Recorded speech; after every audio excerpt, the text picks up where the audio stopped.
A-t-elle vraiment fait cela le jour de la Saint-Valentin? L'histoire d'aujourd'hui a une intrigue similaire, bonne lecture. Les hivers du Midwest sont réputés pour leur vent froid du nord, leur température glaciale et la neige, beaucoup de neige.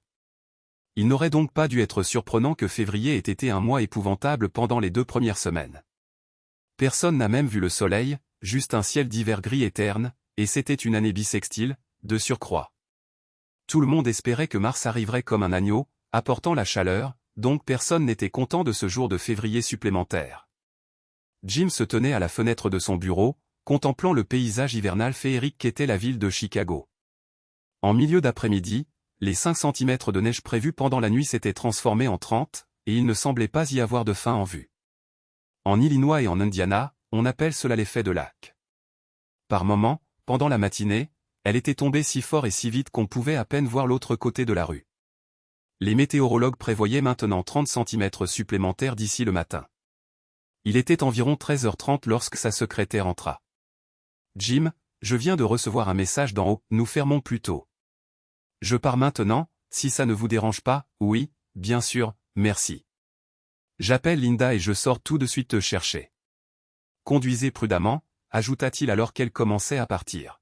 « Absolument, Jim, et vous aussi. Je doute que tout cela soit déblayé d'ici demain, alors je vous verrai probablement lundi, répondit-elle en sortant. Il se dirigea vers sa veste de sport, qui était accrochée au dossier de sa chaise, et sortit son téléphone de la poche latérale. Sa femme répondit après la 2e sonnerie. « Salut, chérie, tu es encore au travail ?» demanda-t-elle immédiatement. « Oui, mais je suis sur le point de partir. Je voulais appeler pour savoir si tu voulais que je vienne te chercher, toi et les enfants, en rentrant à la maison. Je sais que tu n'aimes pas conduire dans des conditions pareilles. Tu es très gentil, chérie, mais tu es un peu en retard. Ils nous ont libérés du bureau il y a plus d'1 heure. J'ai pris les enfants et je viens juste de rentrer à la maison. S'il te plaît, conduis prudemment, les routes sont terribles. Ce sera fait, ma chérie. Je te verrai dès que possible. Je t'aime, au revoir. Savoir que Linda et les enfants étaient rentrés sains et saufs lui enleva un grand poids de l'esprit. Cependant, il se sentait mal. C'était le 14 février, la Saint-Valentin. Chaque année, Linda et lui célébraient cette fête avec panache. Bien sûr, il rentrait toujours à la maison avec la carte et les fleurs obligatoires, suivi d'un dîner romantique aux chandelles dans un charmant restaurant, quelques danses joue contre joue, culminant en une nuit de plaisir passionné pendant que les parents de Linda gardaient les enfants pour la nuit. Eh bien, un dîner chic et la danse étaient hors de question. Le soir, personne n'allait nulle part. Mais il pensa au fleuriste. Le temps qu'il déblayait la neige de sa voiture, il décida de tenter le coup. C'était à seulement 4 ou 5 pâtés de maison de son chemin. 2 semaines auparavant, il avait commandé un magnifique bouquet et ne voulait absolument pas rentrer à la maison les mains vides. « Dieu merci, vous êtes encore ouvert ?» dit-il en saluant l'homme derrière le comptoir. « Oui, je vais rester ouvert aussi longtemps que je le pourrai. J'imagine que beaucoup d'hommes partiront tôt et s'arrêteront ici pour chercher leur commande en rentrant chez eux. »« Eh bien, vos instincts sont justes, c'est pourquoi je suis ici, » lui dit Jim. Il donna son nom de famille, et 1 minute plus tard, le fleuriste sortit un magnifique bouquet de roses rouges, jaunes et blanches du réfrigérateur. « Nom d'un chien, c'est magnifique, » lui dit Jim. « Quelles sont ces fleurs violettes ? » « Des pois de senteur, » répondit-il, « j'en ai ajouté quelques-unes pour le mettre en valeur. »« Ça vous plaît ? » ?»« C'est absolument incroyable, » répondit Jim. Il prit le stylo et signa la carte, puis inséra sa carte de débit dans la machine. Il était presque 17h quand Jim arriva chez lui. Il avait perdu du temps en allant chez le fleuriste, mais ça en valait la peine. Jim savait à quel point sa femme serait déçue de devoir rester à la maison pour leur soirée spéciale, et il espérait que les fleurs lui remonteraient le moral. Il n'avait qu'à regarder les 2 visages angéliques de ses enfants pour se sentir lui-même revigoré. « Papa est là !» cria Emma, 6 ans, avec son petit frère Tommy, 4 ans. Ils sautèrent du canapé et coururent vers leur fier père dès qu'il franchit la porte. Jim s'agenouilla et plaça les fleurs derrière lui pour qu'elles ne soient pas écrasées avant d'ouvrir ses bras pour un déferlement de câlins et de baisers. Il leva les yeux pour voir sa belle femme souriant au bec, servant les retrouvailles joyeuses. Enfin. Je commençais à m'inquiéter, dit-elle. Eh bien, tu avais raison, les routes sont terribles. J'ai peur que nous n'allions nulle part ce soir, chérie. Oh, je vois, admit-elle avec une pointe de tristesse. J'ai déjà appelé maman et papa pour leur dire que nous n'allions pas leur déposer les enfants. Je n'avais rien de décongelé, alors les enfants m'ont convaincu de faire une pizza maison pour ce soir. J'espère que ça te convient. Ça a l'air super, répondit-il. Il attendit que Linda se tourne pour retourner à la cuisine avant de prendre les fleurs et de les cacher.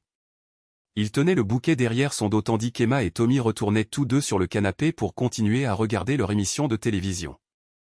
Linda savait qu'il se glissait derrière elle et sourit silencieusement, se demandant ce qu'il faisait. Elle sentit son bras gauche glisser autour de sa taille, puis ses lèvres embrasser doucement son cou.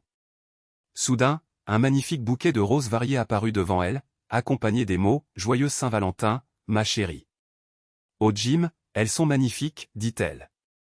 Elle se retourna, enroula ses bras autour de son cou et donna à son mari attentionné un baiser fort et passionné. Elle sourit en le sentant s'exciter. « Ça devra attendre, dit-elle en tapotant son pantalon avec le dos de sa main. Elle prit les fleurs et les plaça sur la table, puis prit une carte de l'enveloppe. « Oh chérie, qu'ai-je fait pour te mériter » dit-elle avant de lui donner un autre baiser rapide. Eh bien, ce n'était pas la soirée romantique qu'ils avaient prévue, mais voir l'excitation des enfants lorsqu'ils réalisèrent qu'ils allaient avoir un week-end de 4 jours avec papa et maman rendit la chose un peu plus facile à accepter. Emma et Tommy avaient déjà des projets pour quelques bonshommes de neige, une paire de forts de neige et une longue bataille de boules de neige, tout cela devant commencer tôt le lendemain matin.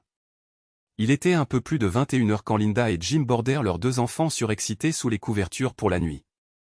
Il restait encore beaucoup de temps avant l'heure du coucher, et Jim était déterminé à en tirer le meilleur parti. « Chérie, je suis tellement désolé que nos plans n'aient pas fonctionné. Je sais que le mauvais temps nous tapait sur les nerfs dernièrement, et je sais à quel point tu attendais cette soirée avec impatience. Tu veux dire, pourquoi as-tu commandé toute cette neige ?» Elle sourit. « Chérie, il y aura d'autres soirées où nous pourrons sortir dîner. Nous aurons notre propre Saint-Valentin lorsque le temps s'améliorera. Les jours de congé avec toi et les enfants, c'est un excellent prix de consolation, crois-moi. De plus, ajouta-t-elle, j'ai encore une superbe nouvelle robe de soirée et un magnifique bouquet de roses grâce à elle. Qui pourrait demander mieux que cela? Eh bien, dit-il de sa voix la plus séductrice, pourquoi ne vas-tu pas enfiler ta nouvelle robe de soirée pendant que j'ouvre le vin? Je mettrai de la musique douce et romantique sur la chaîne IFI, et nous aurons notre rendez-vous privé de Saint-Valentin ici même. Elle ronronna avec enthousiasme, ça a l'air super, sauf que tu ne verras pas la robe de soirée avant que tu ne me sortes le soir. C'est merveilleux, répondit-il. Vas-y et mets-la, et je te l'enlèverai plus tard ce soir. Elle gloussa, ce n'est pas ce que j'ai dit, mais j'aime beaucoup ton plan. Je vais courir trouver quelque chose de convenable. Je serai en bas dans quelques minutes, dit-elle en se levant et en l'embrassant sur les lèvres avant de monter en courant. Jim pensa que s'il faisait tout bien, il pourrait commencer une toute nouvelle tradition. Il ouvrit une bouteille de pinot semi-sec pour le laisser respirer, le plaça dans un seau à glace et le posa sur la table basse avec 2 verres à vin. D'accord, se demanda-t-il, qu'est-ce qui vient après? Ah, rien ne dit mieux le romantisme qu'un bon feu crépitant dans la cheminée. Après quelques minutes, il réussit, mais il manquait encore quelque chose. Il regarda sa sélection coûteuse de disques vinyles pour trouver une réponse. Il baissa les lumières, permettant à la lueur vacillante du feu de créer l'atmosphère appropriée, puis posa délicatement l'aiguille, emplissant l'air des voix de l'amour. Lorsque Linda entra, Jim fut émerveillé par sa beauté, et Linda fut touchée par le romantisme de son mari. Ils s'assirent silencieusement devant la cheminée pendant un moment, serrés l'un contre l'autre, partageant des souvenirs de leurs 10 années passées ensemble. Quand le moment fut venu, Jim demanda à sa bien-aimée de danser. Tandis qu'il la tenait, Linda ferma les yeux et posa sa tête sur sa poitrine.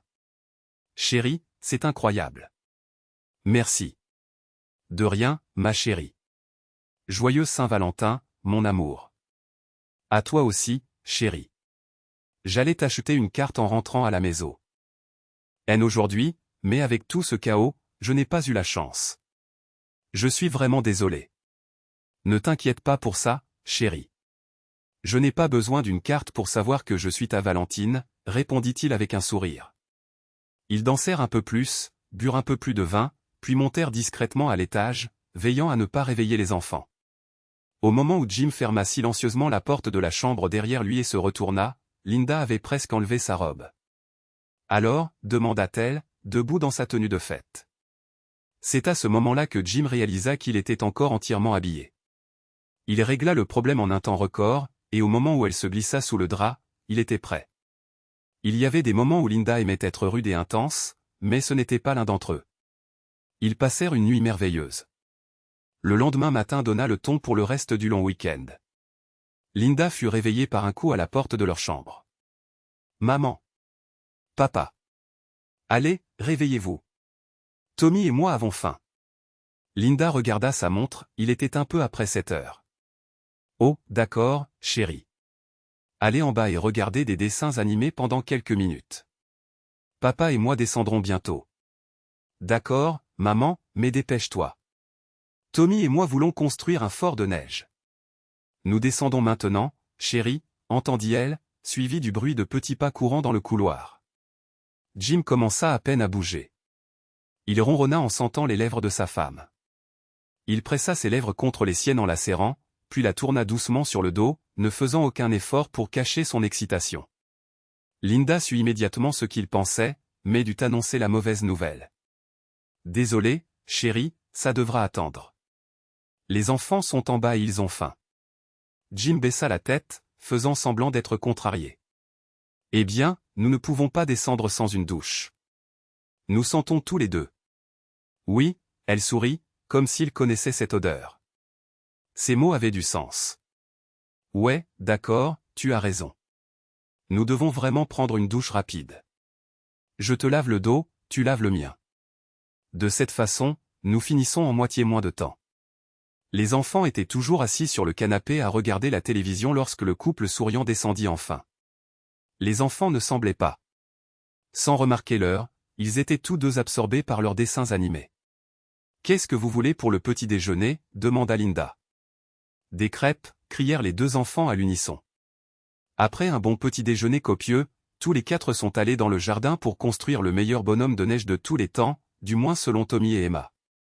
Bien sûr, tout le monde sait qu'aucun bonhomme de neige n'est en sécurité s'il n'a pas un fort de neige pour le protéger. Dire que cela a duré toute la journée serait un euphémisme. Au moment où Jim et Linda étaient prêts à se coucher, ils étaient trop fatigués pour même penser à sortir. Linda se blottit contre son mari quand elle l'entendit rire doucement. « Quoi » demanda-t-elle. « Je viens de penser que ce n'est que vendredi, nous avons encore samedi et dimanche. Je ne suis pas sûre de pouvoir gérer ça, plaisanta-t-elle avant de poser sa main sur sa poitrine. 5 minutes plus tard, ils dormaient tous les deux profondément. Les dessins animés du samedi matin leur ont offert un court répit et ont retardé les ajouts au fort de neige de la veille, mais seulement pour un temps. Bien sûr, si vous avez un fort de neige primé, vous devez le défendre contre les forces envahissantes. D'où la bataille de boules de neige de l'après-midi, qui ne s'est terminée qu'après une heure de rire et Jim levant un drapeau blanc en signe de défaite. Le dimanche, les rues étant assez bien dégagées, ils ont emmené les enfants dans un parc avec une colline de luge. Ce fut le genre de week-end qui laissait des souvenirs impérissables, comme en témoigna leur aîné lorsqu'ils la mirent au lit. Emma tendit les bras et les enroula autour du cou de ses deux parents. « Merci d'avoir joué avec nous ce week-end. Je n'oublierai jamais ça. Je vous aime, maman et papa. Nous t'aimons aussi, lui dirent-ils tous les deux. Maintenant, au lit, dit Linda, tu dois aller à l'école demain. Au moment où ils se sont couchés, Jim et Linda étaient tous deux prêts à reprendre le travail, ils avaient besoin de se reposer. Avec des températures trop froides pour faire fondre quoi que ce soit, les jours s'étiraient, des montagnes de neige déblayées partout servant de rappel visuel de leurs vacances gâchées aussitôt et que quelqu'un en ait eu besoin.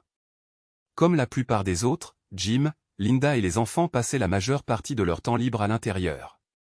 Le long hiver froid avait mis tout le monde de mauvaise humeur, même la relation insouciante d'Emma et Tommy était tendue.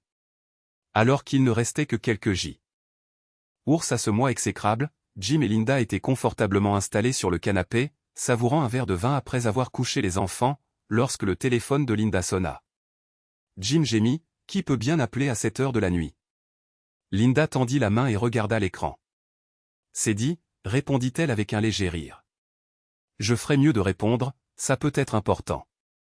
Dee et son mari Dave faisaient partie du cercle d'amis proches que Jim et Linda avaient développé au fil des ans.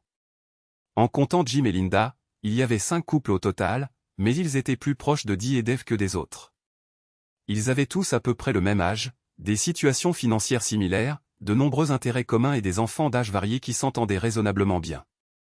C'était toujours un bon moment quand ils se retrouvaient tous ensemble, ce qui arrivait généralement plusieurs fois par an. Pour éviter de trop déranger son mari, Linda emporta le téléphone dans la cuisine pour parler, mais Jim put quand même entendre la fin de la conversation de sa femme. « Audie, c'est une excellente idée. » « Oh, c'est super. »« Oui, je pense que oui. »« Oh, j'en suis sûr. »« Oh, ce serait génial. »« Bien sûr, oui, ça a l'air amusant. »« Oh, il va adorer ça. »« Oh, je suis sûr qu'il sera aussi excité que moi. »« Oui, c'était ça, oui, je vais lui en parler tout de suite, mais si je ne te rappelle pas pour te dire le contraire, compte sur nous, d'accord ? Oui, au revoir. » Les pieds de Linda touchaient à peine le sol alors qu'elle regagnait le salon en glissant. Elle avait l'air du chat qui avait mangé le canari alors qu'elle s'écroulait sur les genoux de son mari et enroulait ses bras autour de son cou. D'après ce qu'il avait entendu, Jim décida qu'il aimerait probablement ce qu'elle avait à dire, mais il se montra un peu sceptique pour la faire cracher le morceau. « Bon, alors dans quoi nous as-tu embarqué » dit-il avec un sourire. « Tu vas aimer ce que j'ai appris, » répondit-elle. « Dis à une excellente idée, l'année bissextile. Une soirée avec dîner, danser. Mais Dave ne sera-t-il pas fâché si je sors avec Dee, taquina Jim, ce qui lui valut un coup de poing affectueux à l'épaule. La fête, c'est avec moi, espèce de crétin, souviens-toi de ça, répliqua TL en plaisantant. L'année bissextile, c'est cette semaine, à partir de ce vendredi. Dave a entendu parler d'une boîte de nuit en centre-ville par quelques collègues.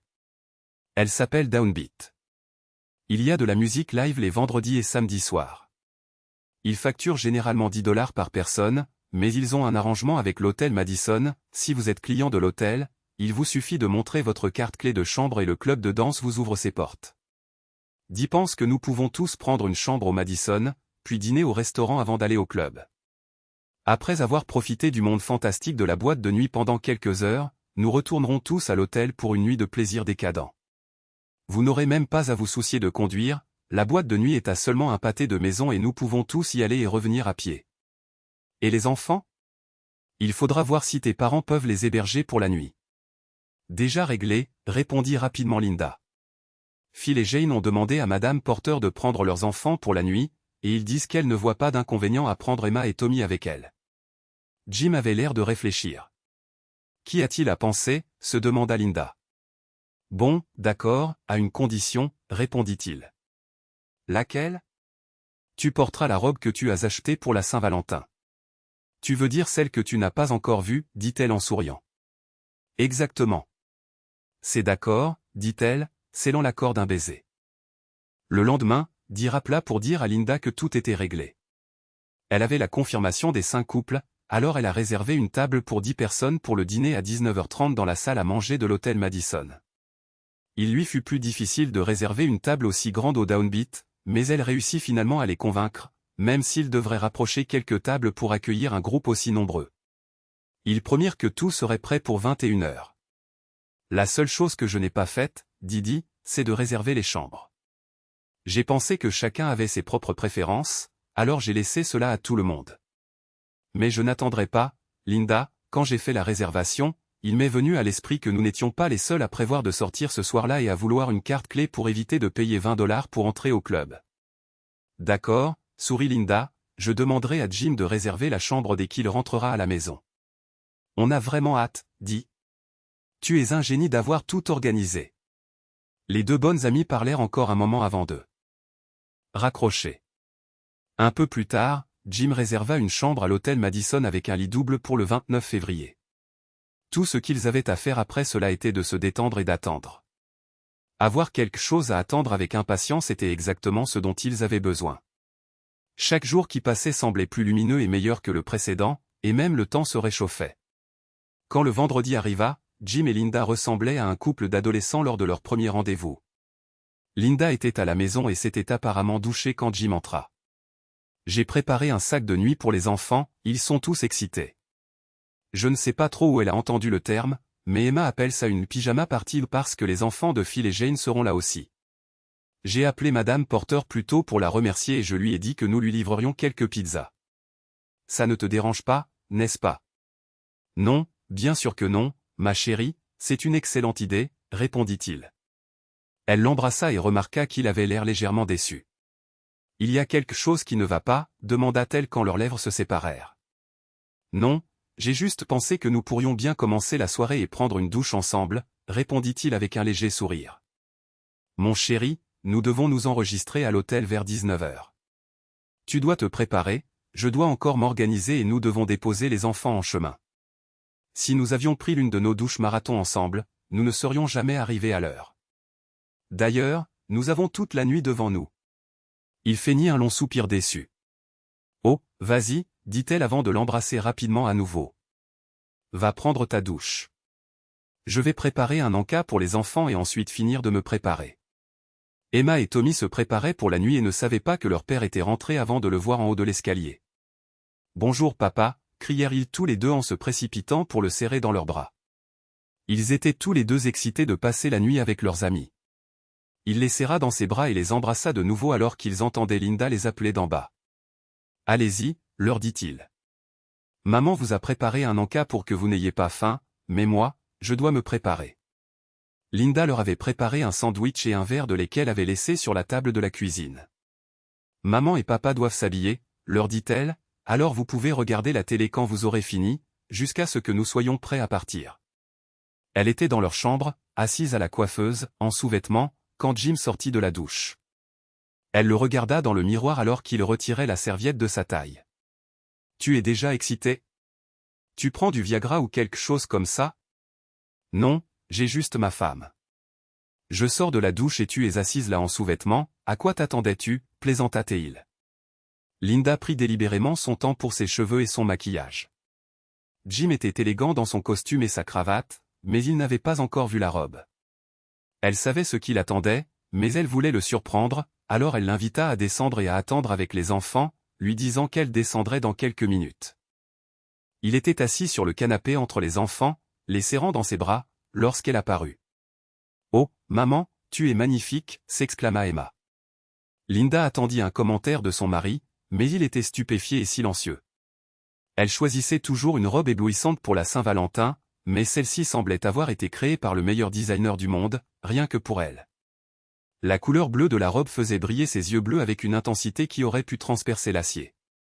Le tissu soyeux épousait chaque merveilleuse courbe de son corps, mais s'évasait en bas de manière à ce que chaque mouvement aguichant qu'elle ferait sur la piste de danse mette en valeur ses longues jambes fortes.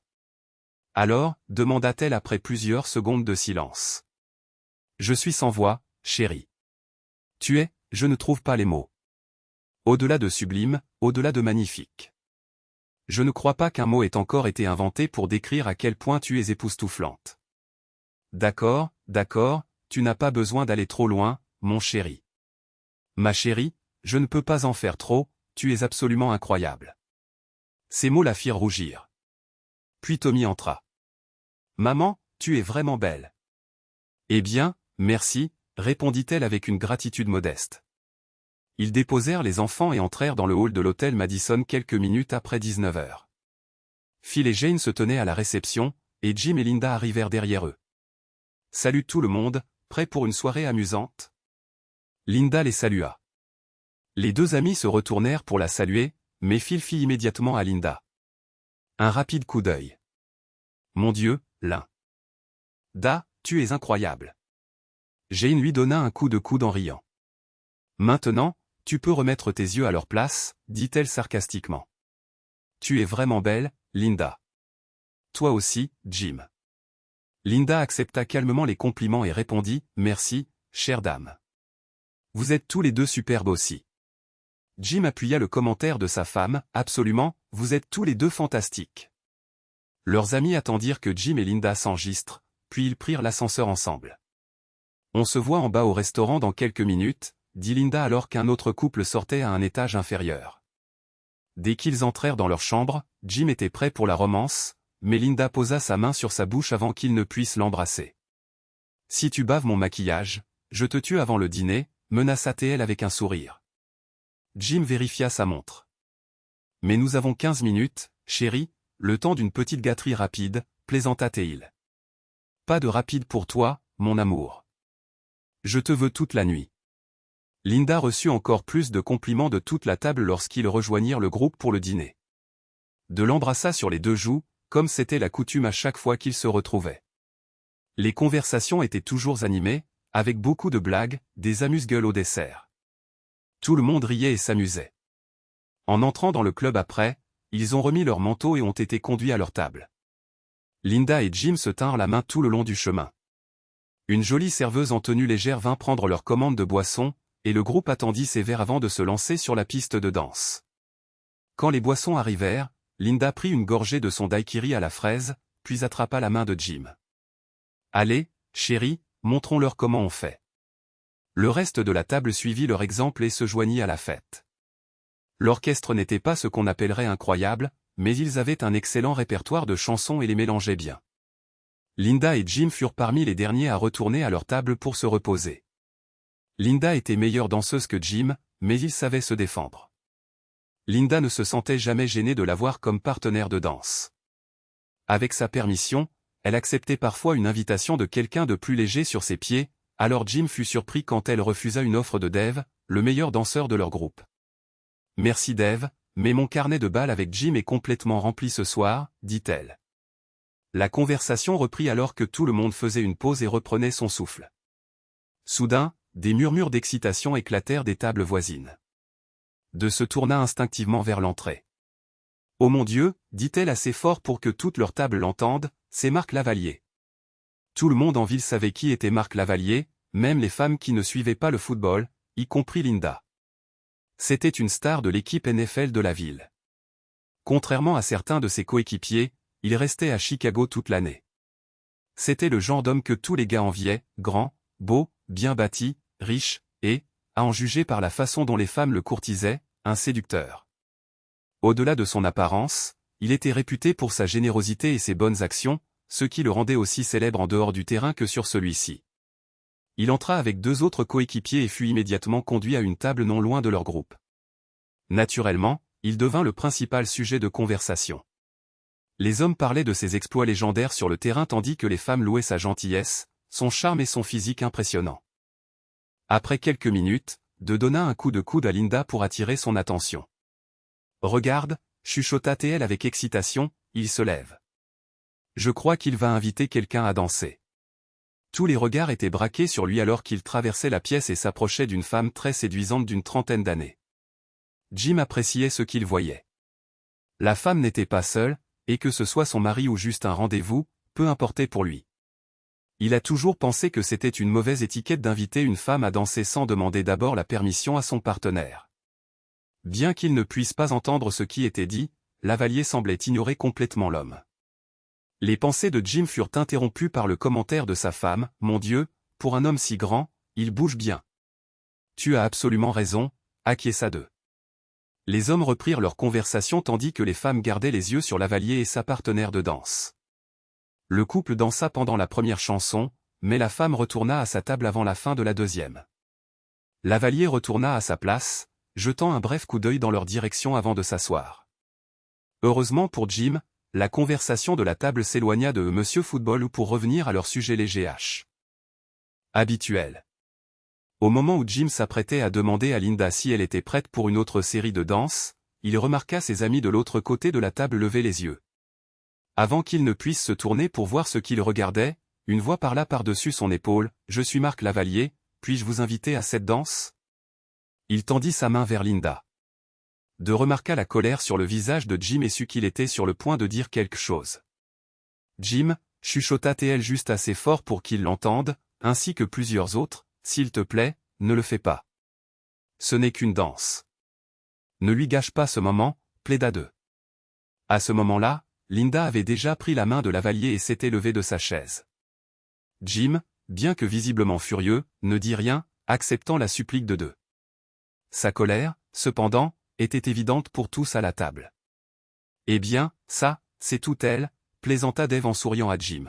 « Je garde toutes mes danses pour mon mari, ajouta-t-il tandis que de lui donnait un coup de pied sous la table. Paul intervint ensuite, se moquant de son ami, « Ne me dis pas que tu es jaloux, Jim, dit-il avec un rire. La réponse de Jim montra clairement qu'il ne prenait pas ça à la rigolade, « Je ne suis pas jaloux, je suis en colère. ça ne me dérange pas qu'il danse. Ce que je veux dire, c'est le manque de respect total que je viens de recevoir de sa part et aussi de ma femme. Son ton devint plus vif.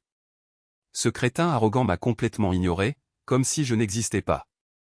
C'est une insulte, mais je crois que je suis encore plus en colère contre Linda. Elle sait ce que j'en pense et demande toujours la permission avant de danser avec quelqu'un que nous ne connaissons pas. C'est une question de respect. Ça montre qu'une femme aime et valorise son mari. Je ne lui ai jamais dit non, mais cette fois, elle m'a ignoré, tout comme lui. Jim, c'est Marc Lavalier, intervint Jane, offrant son point de vue. Je me fiche de qui c'est, rétorqua Jim. On n'approche pas une femme en ignorant complètement son compagnon pour ensuite l'inviter à danser. C'est incroyablement impoli. Il a fait la même chose quand il a invité l'autre femme à danser tout à l'heure. La table tomba silencieuse. Tout le monde pensa qu'il était préférable de laisser le sujet de côté. L'un de leurs amis orienta rapidement la conversation vers autre chose, une nouvelle voiture qu'il envisageait d'acheter. Jim essaya de laisser l'incident de côté, ne voulant pas gâcher la soirée qu'il avait prévue avec Linda. Il fit un effort pour se joindre à la conversation, mais ses yeux restaient fixés sur sa femme. L'orchestre jouait une chanson lente, d'après leur répertoire précédent. Jim supposa que la chanson suivante serait entraînante et que Linda reviendrait probablement vers lui. Ce qu'il ne savait pas, c'est que Lavalier avait parlé à l'orchestre et leur avait demandé de jouer plusieurs chansons lentes d'affilée.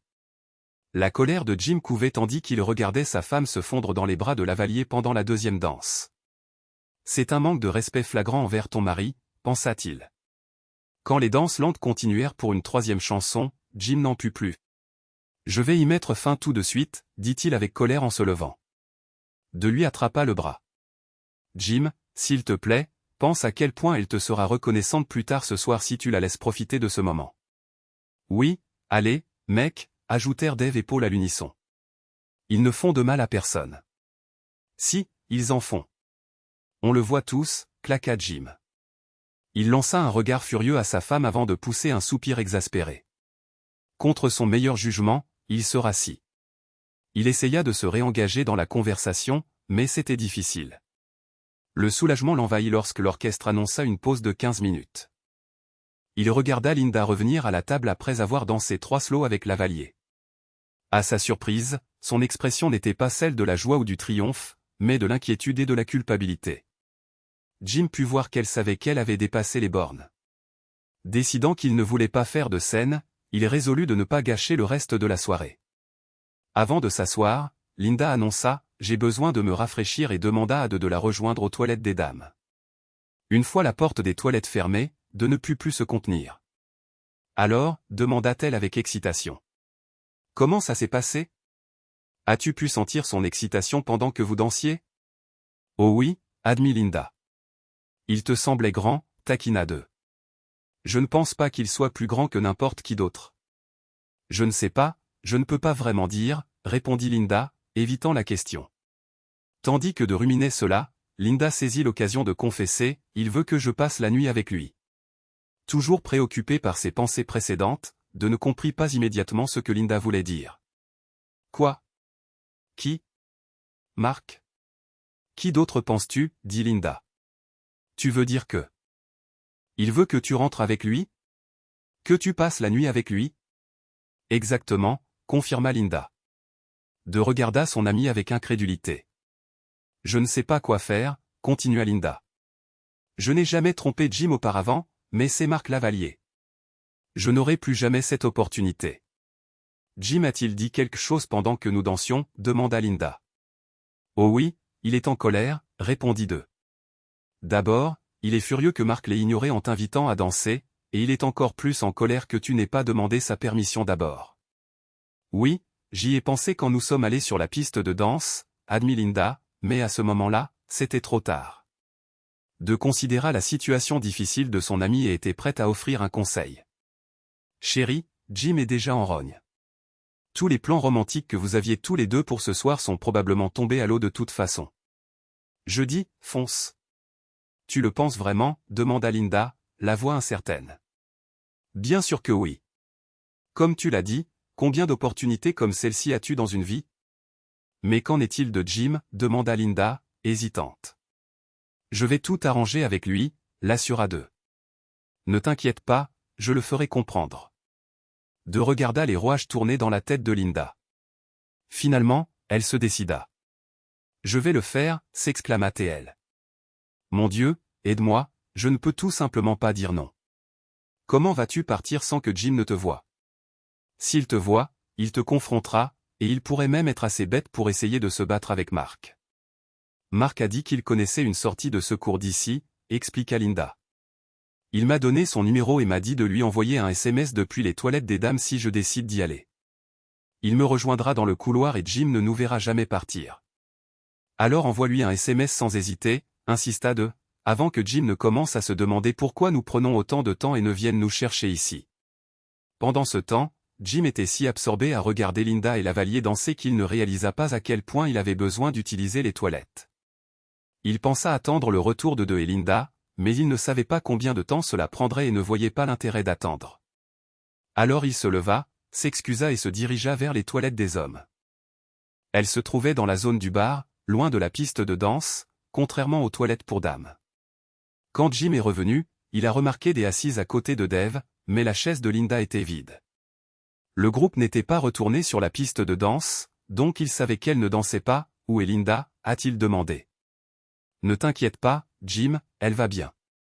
Elle avait juste besoin de s'occuper, a répondu Dave.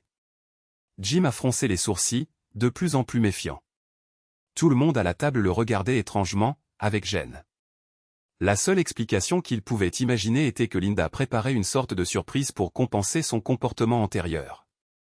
Il s'est rassis et a essayé de se détendre, mais l'ambiance à table avait changé. Tout le monde était plus silencieux, plus calme. Au fil des minutes, son anxiété a grandi. Que se passe-t-il, Dave? Où est Linda? A-t-il insisté. Jim, je t'ai dit qu'elle allait bien, a insisté Dave. Je ne te demande pas si elle va bien, je te demande où elle est. Est-elle retournée à l'hôtel? Le calme de Dave a commencé à se fissurer. Elle était visiblement nerveuse, et Jim a compris qu'elle ne pourrait pas cacher la vérité bien plus longtemps. S'il te plaît, Jim, détends-toi, a dit Dave, essayant de gagner du temps, mais Jim ne l'écoutait pas. Il a sorti son téléphone. Qu'est-ce que tu fais? A demandé Dave, nerveusement. Je l'appelle. Je veux savoir ce qui se passe. Quand le téléphone de Linda est tombé directement sur la messagerie vocale, la suspicion de Jim s'est accrue. Il a ensuite appelé l'hôtel, en utilisant le numéro qu'il avait lors de sa réservation. Oui, a-t-il dit quand quelqu'un a répondu, la chambre 4881, s'il vous plaît. Il a laissé le téléphone sonner une quinzaine de fois avant d'abandonner. Se tournant vers Dave, sa patience a cédé. Je vais la trouver, a-t-il dit en se levant brusquement. Jim, où vas-tu? A crié Dave après lui. Si tu ne me dis pas où elle est, je vais fouiller cet endroit de fond en comble jusqu'à ce que je la trouve, a-t-il crié en retour. Dave s'est précipité pour le suivre et lui a attrapé le bras juste au moment où il atteignait le bar. Jim, elle n'est pas ici. Elle n'est pas au club, a-t-elle admis. Alors, où diable est-elle, Dave? Je suis sérieux, a-t-il exigé, sa voix nette et menaçante. Dis-moi ce qui se passe, ou j'appelle la police. En plongeant son regard dans ses yeux furieux, Dave a senti sa confiance précédente s'évaporer. Jim, a-t-elle commencé prudemment, Linda t'aime, toi et les enfants, de tout son cœur.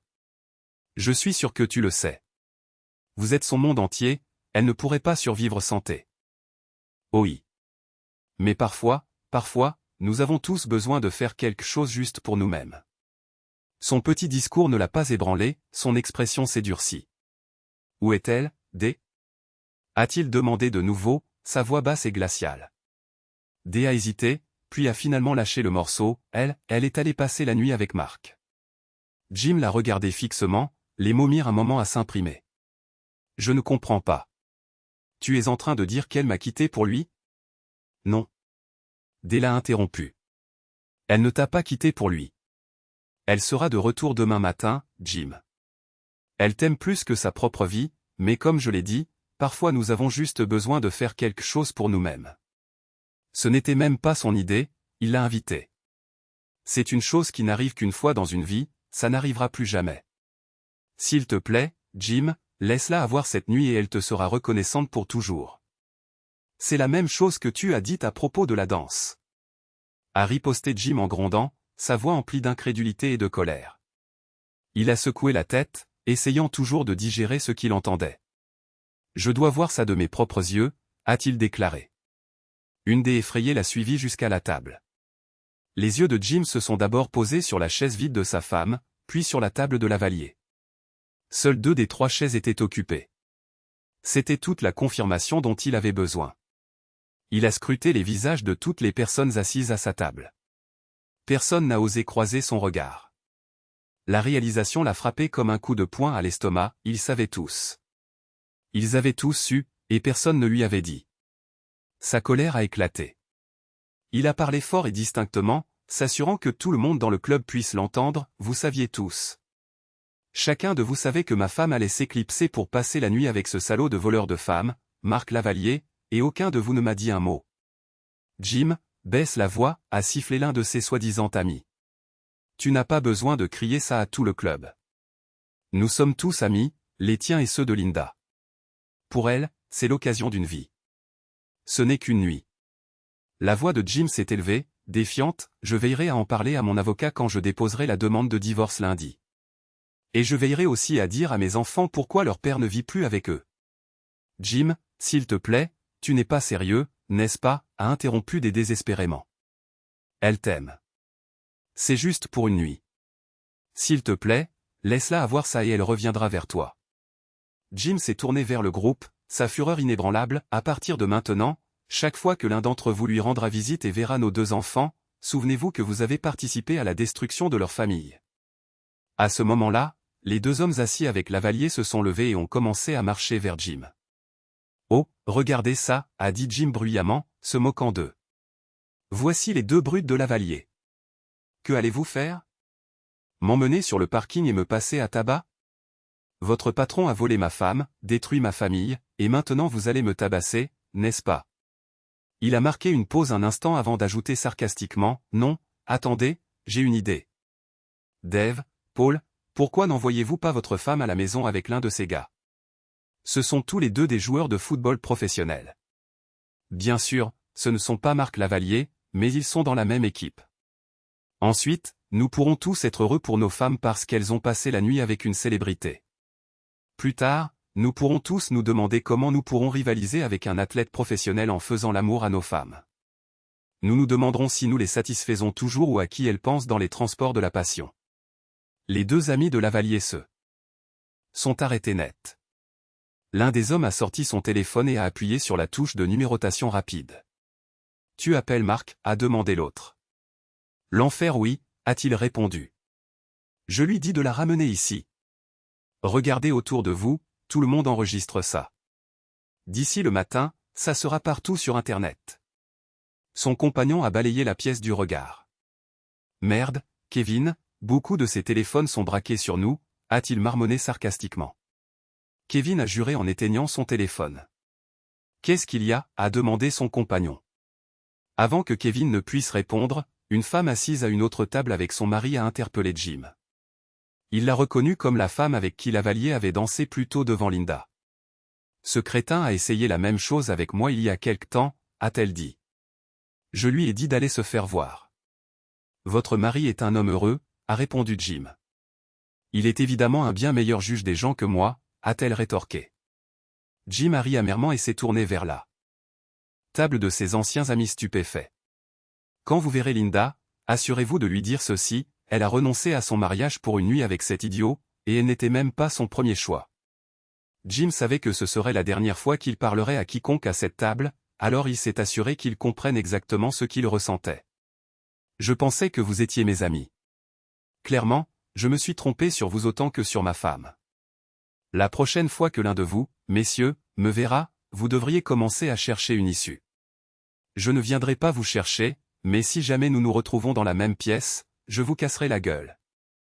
Et quant à vous, les femmes, a-t-il poursuivi, sa voix glaciale, je ne crois pas à la violence contre les femmes, mais si jamais vous essayez de me parler à nouveau, je serai bruyant, vulgaire et je ferai une scène pour m'assurer que tout le monde sache que vous avez vendu ma femme à cette vile ordure. Il a jeté un regard furieux à D, et pour toi, D, je pourrais bien faire une exception à ma règle concernant les femmes. D, désespéré, a tripoté son téléphone, essayant d'appeler Linda, mais ça a été directement sur la messagerie vocale. À ce moment-là, le gérant du club s'est approché de Jim. « Monsieur, je dois vous demander de partir. Si vous refusez, j'appellerai la police. »« Oh, ne vous inquiétez pas, » a répondu Jim froidement. « Je pars. Mais avant de le faire, j'ai une question, étiez-vous au courant? Lavalier a-t-il déjà fait ça ici? Une autre femme vient de dire qu'il a essayé la même chose avec elle. Je parie que ma femme n'est pas la première. Cet endroit est-il un terrain de chasse privilégié pour les femmes infidèles et les prédateurs célèbres? Il a regardé les autres tables. Prenez ça comme un avertissement, les gars, amenez votre femme ici et vous feriez aussi bien de repartir sans elle, comme je le fais ce soir. Croyez-moi, Lavalier ne se soucie pas de détruire votre famille, tout comme il ne s'est pas soucié de détruire la mienne. Jim s'est dirigé vers le vestiaire, a tendu son ticket au préposé embarrassé et a quitté le club. Il s'attendait à moitié à ce que les deux amis de Lavalier le suivent dehors, mais ils ne l'ont pas fait. Alors qu'il marchait vers l'hôtel, il ne pouvait pas arrêter la tempête de pensées tourbillonnant dans sa tête. À quoi diable pensait-elle, s'est-il demandé. Nous avons parlé de loyauté, en fait, tout le groupe que je viens de quitter parlait de l'importance de la loyauté. Tout le monde était d'accord qu'elle ne pouvait pas être compromise.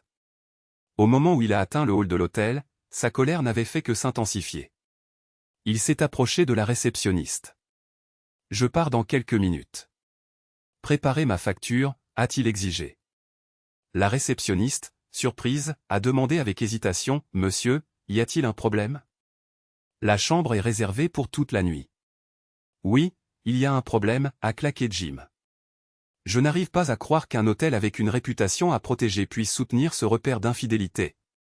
Savez-vous que le club de danse auquel vous êtes affilié s'adresse à des athlètes professionnels qui séduisent les femmes d'autres hommes? J'avais réservé une chambre pour passer une nuit romantique avec ma femme. Maintenant, grâce à vous et à la clientèle de voleurs de femmes de cet établissement, je vais divorcer d'elle et briser une famille avec 2 enfants innocents. » La voix de Jim est devenue plus froide. « Je vais monter faire mes valises. Préparez ma facture quand je reviendrai. » Carl Mason, le directeur de nuit de l'hôtel, a surpris les mots enflammés de Jim alors qu'il retournait à son bureau. Inquiet, il a immédiatement décroché le téléphone. « Bob, qu'est-ce qui s'est passé là-bas ce soir? J'ai un client ici qui est prêt à tuer quelqu'un. Il affirme que votre client a séduit sa femme. »« Oui, c'était cet idiot de Marc Lavalier, » a répondu Bob à l'autre bout du fil. « Je savais que ça arriverait tôt ou tard, » a marmonné Carl. « Ce n'est pas la première fois, n'est-ce pas? » Non, a admis Bob, ce n'est pas le cas. Lavalier a déjà fait ce genre de bêtises, s'éclipsant d'ici avec la femme de quelqu'un. Vous vous moquez de moi? Pourquoi ne l'avez-vous pas banni du club, a demandé Carl, incrédule. Parce qu'il ramène des clients, a expliqué Bob. Beaucoup de gens viennent ici simplement parce qu'ils savent que Lavalier y traîne. C'est bon pour les affaires. Carl n'était pas convaincu. Eh bien, vous avez raison sur une chose, ce soir est la dernière fois que cela se produit. À partir de maintenant, il sera banni. J'espère juste qu'il n'est pas trop tard, a admis Bob. Je pense que l'incident d'aujourd'hui a peut-être déjà nui aux affaires, a dit Carl avec inquiétude. Eh bien, je vais vous dire quoi, première chose demain matin, je parlerai au conseil d'administration et je recommanderai que nos US nous dissocions de cela, a déclaré Carl. Attendez, Carl, attendez au moins de voir comment ça se termine, a suggéré Bob. Je n'attendrai rien, Bob. Vous auriez dû arrêter ça il y a. Bonne chance, dit Carl avant de raccrocher avec colère. Le directeur s'approcha de la réception et parla au réceptionniste. Terry, fais-moi savoir quand tu verras cet homme sortir de l'ascenseur. Ce sera fait, monsieur Mason, répondit le réceptionniste. Pendant ce temps, Jim retourna dans sa chambre. Quand il ouvrit la porte, le grand lit double avait l'air très accueillant. Il était épuisé émotionnellement et physiquement. Il s'effondra sur le lit, jetant une jambe en l'air tout en gardant l'autre au sol. Il ne voulait pas s'endormir, juste soulager le stress pendant quelques minutes. Alors qu'il était allongé là, le chagrin commença à s'infiltrer, lent et insidieux, comme un tigre sur le point de bondir. Jusqu'à présent, ses émotions n'avaient été que pure rage, alimentée par l'adrénaline, mais alors qu'il s'asseyait et posait l'autre jambe au sol, il se força à réprimer son chagrin. Pas encore, pensa-t-il. Je n'en ai pas fini avec la rage, loin de là. Jim saisit sa valise, la jeta sur le lit et l'ouvrit.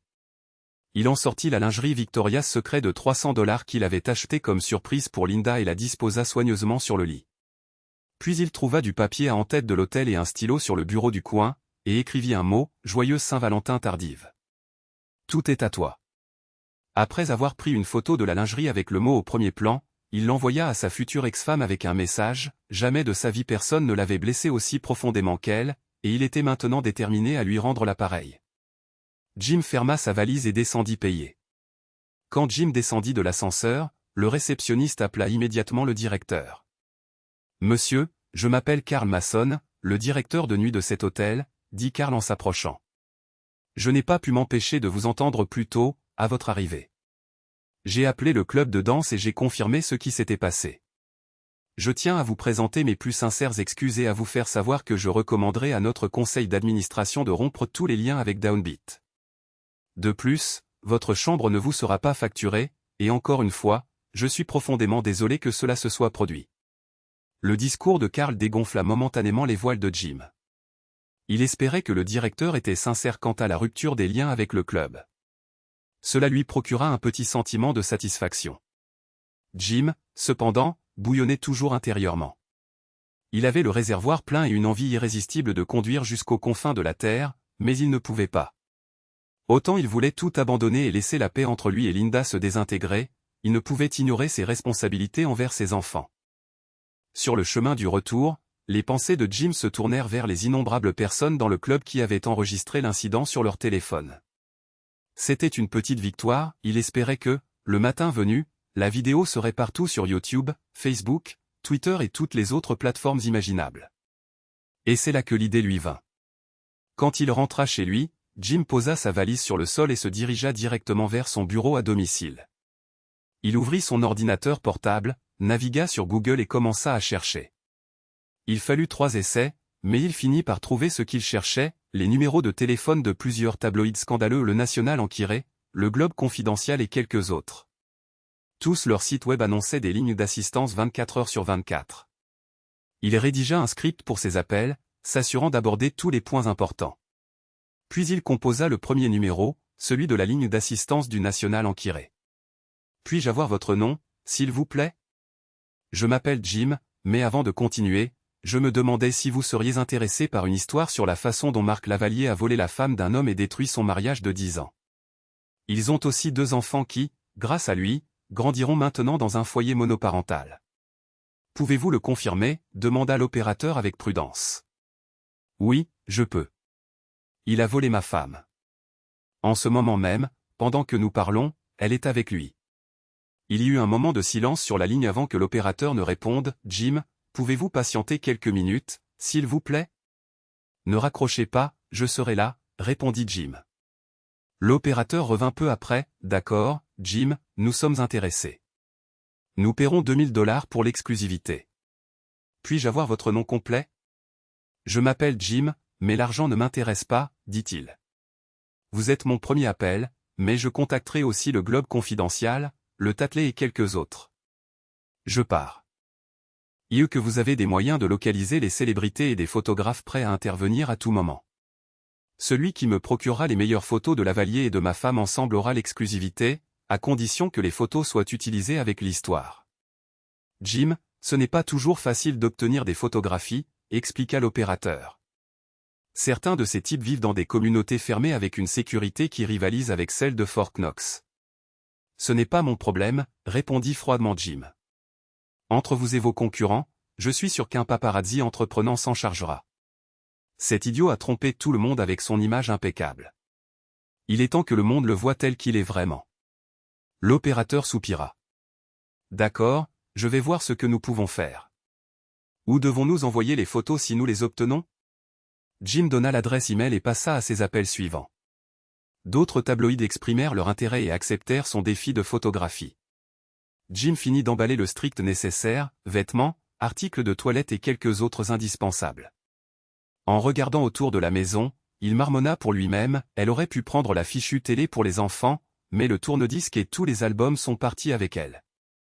Il jeta un coup d'œil à sa chaise préférée. Je ne peux pas la faire rentrer dans la voiture, pensa-t-il, la laissant à contre-cœur. Finalement, il traversa la maison, prenant des photos des enfants, mais laissant tout le reste tel quel. De l'étagère, il saisit l'album de famille, retirant soigneusement les photos des enfants de sous leur film protecteur. Après un dernier coup d'œil pour s'assurer qu'il avait pris tout ce qu'il voulait, Jim retira son alliance et la posa sur la table. À côté, il laissa une note qui disait « J'espère que ça en valait la peine. PS, j'ai appelé tes parents et leur ai demandé de venir chercher les enfants. » Linda se réveilla le samedi matin, toujours en état d'euphorie. La nuit précédente avait été tout ce dont elle avait rêvé et plus encore. Elle sourit à elle-même, se blottissant dans la forte étreinte de son amant. Par le puits de lumière au-dessus du lit, elle remarqua pour la première fois depuis des semaines qu'il faisait beau dehors. Un oiseau planait en cercle au-dessus de la vitre. Ce doit être un bon présage, pensa-t-elle.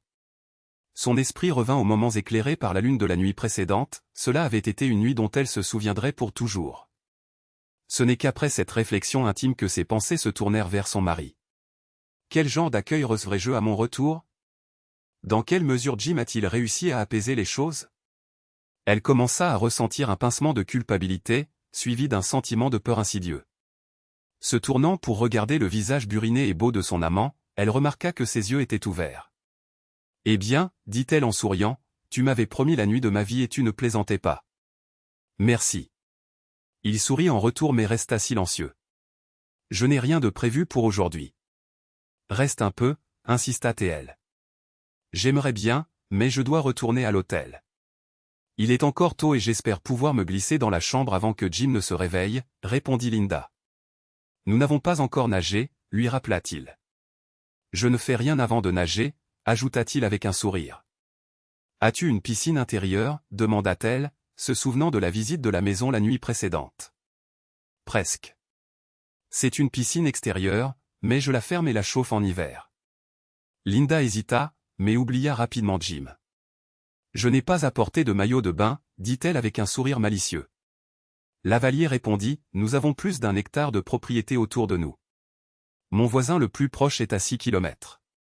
Pas de maillot de bain requis, ma chère. » Linda s'assit, jetant un coup d'œil par la fenêtre. « C'est si loin de la maison, Marc. J'espère que tu ne t'attends pas à ce que je cours dehors dans le froid. J'ai un peignoir en éponge chaud et des chaussons que tu peux porter, » la rassura-t-il. Quelques minutes plus tard, Linda se retrouva marchant main dans la main avec Lavalier vers sa piscine extérieure. Elle ne portait rien d'autre qu'un peignoir et des chaussons, tandis qu'il était entièrement nu. L'air était froid et elle frissonna légèrement. « Si Jim pouvait me voir maintenant, » marmonna-t-elle pour elle-même. « Quel oiseau » demanda-t-il, jetant un coup d'œil distraitement autour de lui. « Dehors » répondit-elle, « il n'arrête pas de tourner autour du toit. Je l'ai déjà vu par la fenêtre. »« Nous en avons plein ici, » dit Lavalier d'un ton désinvolte, la guidant à l'intérieur de l'enceinte de la piscine. Une fois à l'intérieur, Marc l'aida à retirer son peignoir, le posant soigneusement sur une chaise. Tous deux coururent et plongèrent dans l'eau chaude. Marc commença à nager et longueurs avec des mouvements fluides et puissants. Linda tenta de suivre, mais se fatigua rapidement et nagea jusqu'au bord, le regardant glisser sans effort d'un bout à l'autre. Elle perdit le compte après 25 ou 30 longueurs, avant qu'il ne disparaisse finalement sous l'eau et ne refasse surface à côté d'elle.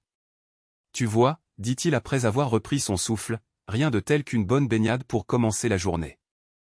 C'était vraiment une expérience dont je me souviendrai toute ma vie, mais il est vraiment temps que je rentre, » répondit Linda. « Ouais, on ne veut pas que ce faiblard se fâche, n'est-ce pas, » dit-il avec mépris. « Et, Jim n'est peut-être pas une superstar du football, mais ce n'est pas un lâche, » rétorqua-t-elle. « Penses-tu qu'il voudra se battre pour l'honneur de sa femme » demanda Lavalier avec un sourire en coin, sa voix dégoulinante de sarcasme. Linda resta sans voix. Sa cruauté soudaine la prit au dépourvu. « Ramène-moi, » dit-elle fermement. Lavalier ricana de sa colère.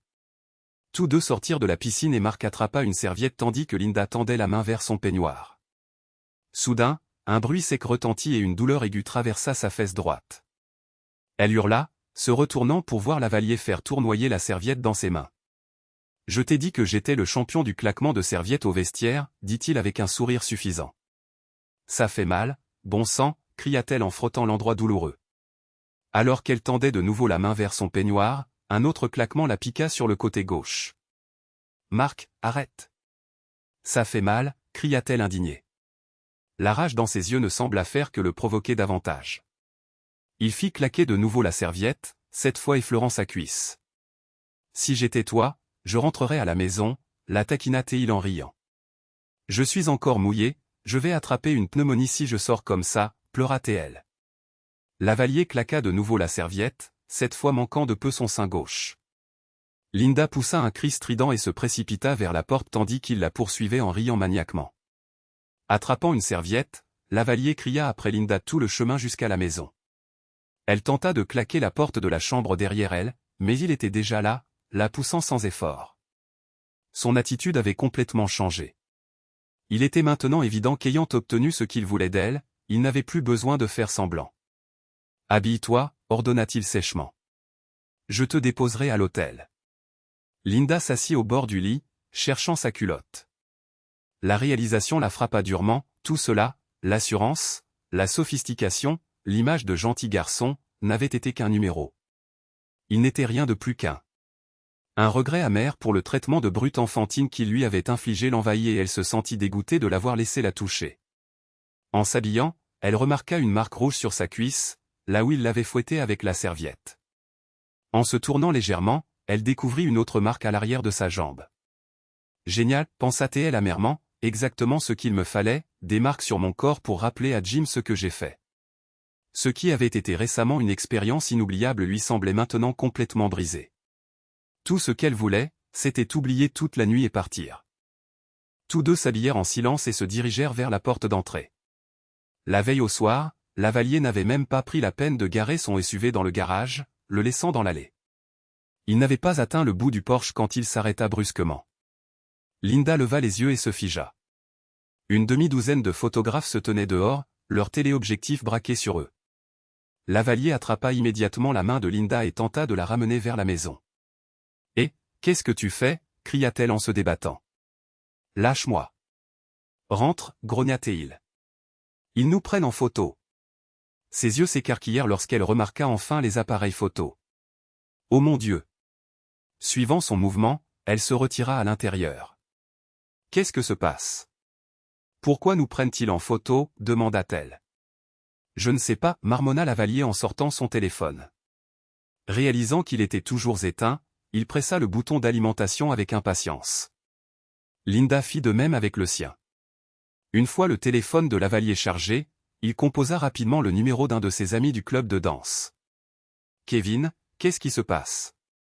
Il y a des tonnes de paparazzi devant ma porte. » Le rire de Kevin à l'autre bout du fil était cynique. « Je te l'avais dit que ces histoires de cocufiage te retomberaient dessus un jour, mec. Le mari de cette femme a pété un câble hier soir. Tu es une sensation sur Internet, tu es partout sur YouTube, Instagram et Dieu sait où encore. » « De quoi tu parles » claqua Lavalier. « Oui, génie » continua Kevin. Hier soir, la moitié du club avait sorti son téléphone pour filmer le drame. Après le départ de ce type, tout le monde nous regardait encore comme si nous étions dans un zoo. Regarde YouTube, tu verras par toi-même. D'accord, marmonna Lavalier en raccrochant. Il ouvrit l'application pendant que Linda, de plus en plus anxieuse, redemandait « Qu'est-ce qui s'est passé ?» Il l'ignora. La première vidéo qui apparut fut la tirade furieuse de Jim au club. Linda entendit la voix de son mari résonner avec colère à travers le téléphone de Lavalier. « Oh mon Dieu » halta-t-elle alors que la réalisation la frappait. « Ton mari est un idiot » ricana Lavalier en jetant le téléphone sur le canapé. Linda appela immédiatement des « Dieu merci tu as appelé » s'écria Dé en décrochant. « J'essaie de te joindre depuis hier soir. »« Tu es à la maison ?» ?»« Non » répondit Linda. « Je suis toujours chez Marc. Il y a des photographes partout. » Linda, l'interrompit des « Jim est devenu fou hier soir. J'ai essayé de le calmer et de lui dire que tu l'aimais toujours, mais il a dit qu'il demandait le divorce. Il pourrait aussi prévoir de quitter la maison. Tu dois rentrer chez toi tout de suite et essayer de l'arrêter, chérie. Il est vraiment, vraiment en colère. D'accord, balbutia Linda. Je pars tout de suite. Elle raccrocha, le désespoir l'envahissant, et se tourna vers Lavalier. Je dois rentrer chez moi immédiatement, dit-elle, la voix tremblante. Je ne te ramène pas, ricana-t-il. Tu plaisantes? Appelle un taxi ou un Uber ou quelque chose. Les yeux de Linda se remplirent de larmes tandis qu'elle le suppliait, mais Lavalier lui tourna le dos et s'éloigna. Aveuglée par l'émotion, elle chercha du beurre près de moi ou sur Google et arrangea un trajet. Elle glissa le long du mur du foyer et pleura jusqu'à ce que la sonnette retentisse. Jetant son manteau sur sa tête, elle tenta de protéger son visage des appareils photo qui cliquaient alors qu'elle se dirigeait vers la voiture. Le chauffeur Uber la regarda à plusieurs reprises dans le rétroviseur, essayant de savoir s'il la reconnaissait. « Vous êtes une célébrité ou quelque chose ?» demanda-t-il. « Non, dit Linda, la voix brisée. Je ne suis pas célèbre, je suis juste stupide. S'il vous plaît, ramenez-moi chez moi le plus vite possible. » En chemin, elle vérifia son téléphone, espérant un message de Jim. Quand elle ouvrit le message qu'il lui avait envoyé, son cœur se brisa en 1000 morceaux. L'image de la lingerie soigneusement disposée, accompagnée de sa note cinglante, la fit éclater en sanglots déchirants. Le chauffeur la regarda de nouveau dans le rétroviseur, mais ne dit rien. Il ne savait pas ce qu'elle avait fait, mais il ne pouvait s'empêcher d'avoir pitié d'elle. Après avoir payé le chauffeur, Linda courut dans la maison, ses émotions devenant incontrôlables. Appelant Jim, Linda fut accueillie par le silence. Un instant, elle se demanda s'il n'était pas encore à l'hôtel, mais cet espoir s'évanouit lorsqu'elle vérifia le placard, il était vide. Elle s'effondra sur le lit, sanglotant de manière incontrôlable. Près d'une heure passa avant qu'elle ne puisse arrêter de pleurer. Essuyant ses yeux, elle décida de descendre à la cuisine pour se faire du café, dans l'espoir de s'éclaircir les idées et de réfléchir. C'est là qu'elle vit son alliance et la note qu'il avait laissée sur la table. En un instant, elle réalisa que son mariage était terminé. Elle s'effondra sur une chaise, fixant l'anneau et laissant son esprit rejouer les événements de la nuit dernière. À quel point ai-je dû le blesser, pensa-t-elle, la poitrine serrée. Pourquoi n'ai-je pas pu le voir à ce moment-là? C'était une question qu'elle se poserait pour le reste de sa vie. Pendant ce temps, Jim eut du mal à s'endormir, mais l'épuisement finit par le rattraper. Il dormit 9 heures, ne se réveillant qu'à 10h30 le samedi matin. Son cerveau était embrumé, et ce n'est qu'une fois sous la douche que le brouillard commença à se dissiper. En s'habillant, il envisagea d'allumer son téléphone, mais décida qu'il n'était pas prêt à faire face aux conséquences de la nuit dernière. Il avait besoin d'un bon petit déjeuner, de café et de temps pour rassembler ses pensées. À la réception, l'employé lui parla de 3 restaurants proches et Jim opta pour le Denny, à un pâté de maison de là. Il était un peu plus de midi quand il retourna dans sa chambre de motel. Prenant une profonde inspiration, Jim alluma enfin son téléphone. Les notifications affluèrent, plus d'une douzaine d'appels manqués de ses soi-disant amis, qu'il ignora. Puis il vit la réponse de Linda à son message texte et l'ouvrit. « Mon cher mari, je ne peux même pas imaginer la douleur que je t'ai causée hier soir. Dire que je suis désolé ne suffit pas à exprimer la honte et le regret que je ressens. Tout ce que je peux faire, c'est te demander pardon et te supplier, s'il reste ne serait-ce qu'une goutte d'amour pour moi dans ton cœur, de me donner une chance de me racheter d'une manière ou d'une autre. » Jim s'assit au petit bureau et rédigea sa réponse, « Tu as raison à propos de la douleur. Jamais de ma vie quelqu'un qui prétendait m'aimer si ouvertement n'a planté un poignard dans mon cœur et l'a tordu pour l'enfoncer davantage. Je suis sûr que ma colère finira par s'estomper et je réaliserai que je t'aime toujours, mais si nous restions ensemble, je serais toujours sur le qui-vive, attendant la prochaine fois que quelque chose comme ça se produirait. Je ne peux pas vivre comme ça, Linda. Je vais rencontrer un avocat dès que possible pour déposer une demande de divorce. En attendant, faisons en sorte que cela soit aussi équitable que possible pour le bien des enfants. J'aimerais venir demain pour que nous puissions, je l'espère, nous asseoir ensemble et tout leur expliquer calmement. Ensuite, je prévois de passer le reste de la journée avec eux. Fais-moi savoir si tu as des problèmes avec cela. » Après avoir cliqué sur « Envoyer », Jim se tourna vers son ordinateur portable. Parmi ses emails se trouvaient les réponses des 4 tabloïds qui avaient accepté son défi. Les 2 premières étaient des photographies peu surprenantes de Lavalier et Linda, se tenant éloignés l'un de l'autre devant sa maison, tous deux vêtus de manteaux. Bien qu'ils soient représentés ensemble, les images ne révélaient pas explicitement ce qui s'était passé. Jim s'y était attendu, mais avait secrètement espéré quelque chose de plus accablant, comme un bras autour de ses épaules. Puis il ouvrit l'email du National inquiet. « Qu'est-ce que c'est que ça ?» marmonna-t-il à voix basse en cliquant sur les photos. Les premières images étaient stupéfiantes, Lavalier et Linda au lit ensemble, apparemment prises par une caméra cachée au plafond. La série suivante les montrait marchant dehors vers ce qui ressemblait à une cabane militaire de type conseil. Linda portait une robe de chambre blanche et Lavalier, eh bien, il ne portait pas grand-chose. Jim aurait dû s'arrêter là, mais il ne le fit pas. La dernière série de photos lui brisa le cœur une fois de plus. Sur celle-ci, Linda courait devant Lavalier, riant comme une adolescente insouciante, tandis qu'il la fouettait taquinement avec une serviette. La joie sur son visage, le plaisir débridé qu'il partageait, cela le frappa comme une tonne de briques. Pour la première fois, Jim pleura. Les larmes vinrent chaudes et rapides, la douleur accablante. Il n'avait jamais affronté quelque chose d'aussi insoutenable que la fin de son mariage. Il lui fallut un instant pour se ressaisir. Il se lava le visage, se fit du café avec la machine du motel et s'assit pour réfléchir. Vers 14 heures, il se sentit prêt à agir. Jim chercha le numéro du national inquiré et demanda à parler à Daryl, le contact avec qui il avait traité précédemment. Daryl n'est pas là, expliqua l'opératrice. Il ne travaille qu'à temps partiel, généralement tard le soir. Puis-je vous mettre en contact avec un autre journaliste? C'est bon, répondit Jim. Le journaliste prit la ligne. Monsieur, puis-je vous appeler Jim? Oui, c'est bon, dit Jim. Êtes-vous prêt à partager votre histoire maintenant? Demanda le journaliste. Non, j'appelle juste pour vous faire savoir que votre équipe a gagné le défi. Les photos que vous avez capturées ont de loin surpassé toutes les autres, dit Jim. Vous avez des caméras cachées ou quelque chose? Le journaliste ricana, pas tout à fait. Vous avez la chance de vivre dans la même ville que notre arme secrète. Arme secrète? Demanda Jim, intrigué. Oui, admit le journaliste, nous ne pouvons pas révéler son nom, mais c'est le meilleur paparazzo du métier. Non seulement c'est un sacré bon photographe, mais c'est aussi un génie de l'électronique. L'année dernière, il a acheté un drone avec le meilleur zoom et la meilleure résolution du marché, puis il l'a modifié. Il y a ajouté une sorte de silencieux pour le rendre presque inaudible. Normalement, les drones sont assez bruyants, mais le sien peut voler à seulement 3 mètres sans être remarqué, et vous n'entendrez rien. Il a ensuite équipé la caméra d'un filtre polarisant. Cela réduit l'éblouissement du soleil, comme une paire de lunettes de soleil Polaroid. Il peut le garer devant la fenêtre de quelqu'un et ajuster le filtre avec son téléphone afin que vous ne voyez plus de reflets dans la vitre. Tout sera clair comme du cristal. C'est comme ça qu'il a obtenu ces photos de votre femme et de Lavalier au lit ensemble.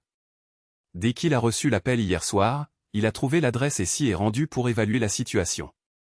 Il faisait encore sombre quand il a envoyé le drone et a découvert un puits de lumière. Il pensait être au-dessus du lit de Lavalier, mais il ne pouvait rien voir tant qu'il ne faisait pas plus clair. Il a également des téléobjectifs extra longs pour son appareil photo habituel, alors il a trouvé un endroit à l'arrière où il pouvait se percher au cas où. Ils essaieraient de s'échapper par là, bien qu'ils ne s'attendaient pas à ce qu'ils se déshabillent comme ça. Il y a une piscine intérieure dans ce bâtiment derrière, apparemment ils sont allés se baigner nus ensemble. C'était une autre information que Jim ne. Il fallait que j'entende de toute façon, continua Paul. Dès le lever du soleil, il les a vus d'en haut et a pris ses photos à travers le puits de lumière. On avait un autre gars devant, donc il est resté en arrière. Il n'en revenait pas de sa chance quand il les a vus sortir et se diriger vers la piscine. En plus des photos que tu as vues, il en a eu d'autres du drone, mais celles du niveau du sol sont meilleures. Jim et Paul passèrent les 2 heures suivantes au téléphone. Jim raconta son histoire en détail et répondit aux nombreuses questions de Paul. Quand ils eurent terminé, il était épuisé. Après avoir raccroché, Jim se demanda si ça en valait la peine. Cela affecterait-il vraiment la carrière de Lavalier? Probablement pas. Des gens comme ça s'en sortent quoi qu'ils fassent, se dit-il. C'est alors qu'il se rappela toutes les personnes présentes dans le club avec leur téléphone et se demanda si quelque chose avait atterri sur Internet. Il envoya un email aux autres tabloïds pour leur dire qu'ils avaient perdu, puis cliqua sur YouTube et tapa « Lavalier » dans la barre de recherche. « Sainte Mère de Dieu » s'exclama-t-il à haute voix. La première page entière lui était dédiée. Il cliqua sur la première vidéo et regarda une rediffusion de sa douleur et de son humiliation. Les yeux embués, il commença à lire les commentaires. Il y en avait plus de 300. Quelques-uns étaient des remarques désobligeantes à son égard, des commentaires comme « il était une mauviette », mais le reste détruisait Lavalier et, dans une certaine mesure, Linda. Il en regarda quelques autres et fut de plus en plus inspiré en lisant les commentaires de chacun d'eux. Bon sang, pensa-t-il, peut-être que je n'avais même pas besoin de l'histoire du tabloïd. Ses pensées furent interrompues par le bourdonnement de son téléphone avec un message texte. C'était de son ancien ami Dave. Il n'avait pas l'intention de l'ouvrir, mais la curiosité l'emporta. « Jim, je viens de raccrocher avec Linda. Elle dit que tu es devenu fou. S'il te plaît, ne fais pas ça. Ce n'était qu'une nuit. Tu ne devrais pas quitter un mariage de 10 ans à cause de ça. S'il te plaît, reconsidère. » Jim répondit au message, « Hier soir, je t'ai dit de ne pas appeler, de ne pas écrire, de ne pas me contacter d'aucune manière. Aucun de vous ne m'a prévenu quand vous saviez ce que Linda allait faire, pas même toi, mon soi-disant pote. Si j'avais pu la joindre avant qu'elle ne parte, j'aurais très probablement pu l'arrêter et peut-être sauver mon mariage. Bien sûr, nous ne le saurons jamais, n'est-ce pas? Ne me contacte plus. Je ne recevrai plus jamais d'appel ou de message de toi, Dave, ou de quiconque était assis à cette table hier soir. Pour moi, vous pouvez tous aller au diable. » Une autre vague de tristesse l'envahit alors qu'il appuyait sur le bouton d'envoi. D'autres larmes s'échappèrent du coin de ses yeux tandis qu'il pensait à la perte de sa femme, de son mariage et, dans une certaine mesure, de ses enfants. Il pensa à rester marié pour le bien de ses enfants, mais c'était inutile. Il ne serait jamais capable de montrer à Linda l'amour et l'affection qu'il lui portait autrefois, et il ne serait pas bon non plus pour les enfants de grandir dans un environnement dépourvu d'amour. Ce n'était pas une décision facile, mais il prit la seule qu'il pouvait prendre. Linda était prête à le recevoir le dimanche matin. Quand il s'approcha de la porte, elle avait déjà pris une douche, s'était joliment habillée et maquillée. Il accepta son invitation pour un café et la suivit dans la cuisine. « Où sont les enfants » demanda-t-il. « Dehors, ils jouent dans le jardin » répondit-elle. Il hocha la tête en signe d'accord et s'assit à table. Il savait qu'elle voulait parler et il n'allait pas la priver de cela. En fait, il espérait qu'elle trouverait un moyen de le persuader de rester, même s'il savait que cela n'arriverait pas. « Jim, je suis vraiment, vraiment désolé pour ce que j'ai fait. Je ne peux pas imaginer ce que tu as ressenti quand tu as découvert que j'étais parti. Honnêtement, je ne sais pas à quoi je pensais. » « Je suis d'accord, » répondit-il. « Personne ne pourrait imaginer ce que j'ai ressenti si cela ne m'était pas arrivé. Je ne sais pas ce qui m'a pris. Je n'ai jamais été avec quelqu'un d'aussi célèbre avant, ça m'a fait me sentir si spécial. Puis, quand il m'a demandé de rentrer chez lui, je ne sais pas, j'étais juste tellement stupéfaite. Je n'ai même pas pensé à quoi que ce soit de ce genre. » Elle commença à pleurer et eut du mal à continuer. « Je suis tellement désolé, Jim. Je n'arrêtais pas de me dire que ce ne serait qu'une nuit qui n'arrivera plus j. Ah mais. Tu me dis que c'est juste une nuit. Laisse-moi te dire ce que je ressens, d'accord ? » Il accepta. Elle était en colère contre elle-même de s'être effondrée. Elle était désespérée de sauver son mariage et voulait se jeter à genoux et supplier si c'était ce qu'il fallait, mais peut-être valait-il mieux savoir ce qu'il pensait d'abord. « Tu sais, commença-t-il, quand j'ai découvert que tu étais parti hier soir, tout le monde à table a dit, ce n'est qu'une nuit, donne-lui cette nuit. Tu ne peux pas divorcer à cause d'une nuit. Ta tante l'a répété. Mais le fait est que ce n'était qu'une nuit. Il vit qu'elle ne comprenait pas, si tu étais venu me dire que tu étais tombée amoureuse d'un autre homme et que tu me quittais pour passer le reste de ta vie avec lui, je comprendrais. Je n'aimerais évidemment pas ça, mais je le comprendrais. J'ai vu ça arriver, 2 personnes deviennent trop proches au travail et tombent amoureuses. Ça arrive. Si tu m'avais dit que tu étais sorti avec les filles un soir, que tu t'étais saoulé et que tu avais fini au lit avec un coureur de jupons, j'aurais compris ça aussi. Encore une fois, je suis diablement sûr que je n'aimerais pas ça, mais ça arrive. Aucun de nous n'est parfait. Si tu étais dans la vente et que tu voyageais beaucoup, que tu étais seul lors d'un long voyage et que tu avais désespérément besoin de compagnie une nuit, je comprendrais. Mais c'est là que tout cela ne s'applique pas. Tu l'as à peine rencontré, donc je sais que tu n'étais pas amoureuse. Tu n'as bu que quelques verres, donc tu n'étais pas ivre. Et j'étais là, donc tu n'étais certainement pas seul. Bon sang, nous avions une merveilleuse soirée romantique de prévue, et tu as tout gâché pour une nuit, dit-il en accentuant les 2 derniers mots, les étirant. Tu ne peux pas imaginer à quel point je me suis senti insignifiant, sachant que ma femme se souciait si peu de moi qu'elle m'a délibérément transpercé le cœur pour une nuit avec un autre homme. Je me fichais de qui il était. Comprends-tu où je veux en venir ? Le fait que ce n'était qu'une nuit ne rend pas les choses meilleures, mais 1000 fois pire. Tu as tout gâché, notre mariage, notre vie de famille, notre avenir, l'avenir de nos enfants, pour une nuit. Tu savais ce que je ressentirais, tu savais à quel point je serais dévasté, et pourtant tu as complètement ignoré mes sentiments pour une nuit avec ce type. Il devint ému et ne voulait pas que ses enfants le voient comme ça. Il se calma et baissa le ton. Comprends. Vois-tu ce que tu as fait? Tu ne m'as pas quitté pour une vie de bonheur avec quelqu'un d'autre. Tu m'as quitté pour une nuit avec un autre homme. Linda essuya une vague de larmes de ses yeux. Elle avait vraiment compris. Jusqu'à présent, elle avait pensé comme tout le monde que ce n'était qu'une nuit, qu'il ne renoncerait pas au mariage à cause d'une nuit. Mais maintenant, elle réalisait que c'était elle qui l'avait abandonné pour une nuit, pas lui. Il avait raison, absolument raison, et il était inutile même d'essayer de le combattre à ce sujet. Il n'y avait pas de contre-argument qu'elle pouvait discuter, rien qu'elle pouvait dire. Leur mariage était terminé. Elle devait l'accepter. Elle demanda quelques minutes pour se ressaisir avant de parler aux enfants. Quand elle fut prête, ils appelèrent les enfants. Ils attaquèrent bien sur leur père avec des questions sur l'endroit où il était. Linda fut essentielle pour aider à expliquer que papa cherchait à acquérir une deuxième maison. Seule l'idée de passer la journée avec leur père les empêcha de pleurer, mais ils se rattrapèrent ce soir-là quand il les déposa. Jamais de toute sa vie Linda ne s'était sentie aussi déprimée que lorsqu'elle entendit ses enfants pleurer dans leur lit, sachant qu'elle en était la cause. Fidèle à sa parole, Jim demanda le divorce la semaine suivante. Linda, sachant que son licenciement imminent serait très équitable, utilisa les services du même avocat. Il fut décidé qu'elle resterait dans la maison pour le bien des enfants. Jim loua donc un appartement de 3 chambres à seulement 4 miles de là, où les enfants passaient presque la moitié de leur temps. Quant aux conséquences, tout se passa mieux que Jim n'aurait jamais pu l'espérer. Pour tenter d'arrêter la perte de clients due à toutes les vidéos YouTube de cette nuit-là, le propriétaire de Downbeat publia sa propre vidéo sur le même site d'hébergement, déclarant que l'établissement était « sous nouvelle direction ». Sans nommer personne, il informa également le public de la nouvelle politique concernant certains anciens clients.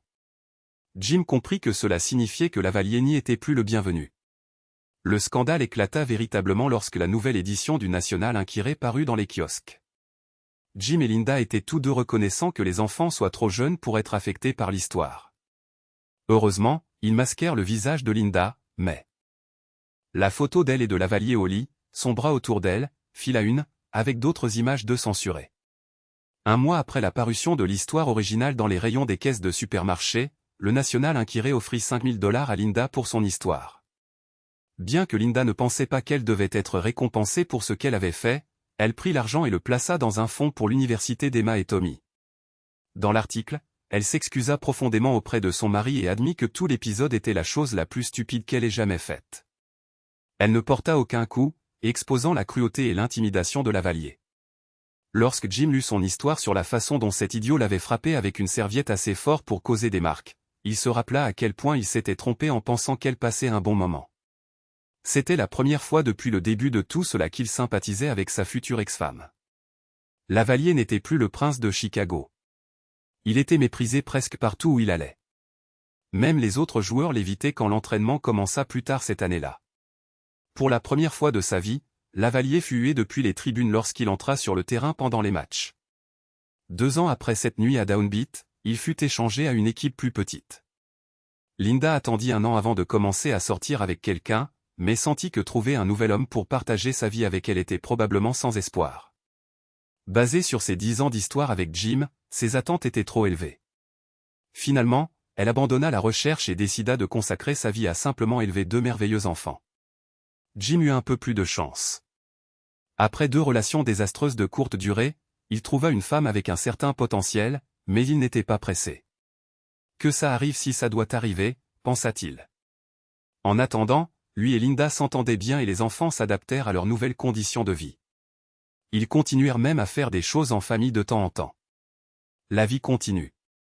Que pensez-vous de notre histoire aujourd'hui? Je pense que l'histoire est passionnante avec une intrigue intéressante. Dans cette histoire, j'étais du côté de mon mari et j'ai complètement justifié ses actions. Quelle est votre opinion? À bientôt pour de nouvelles vidéos.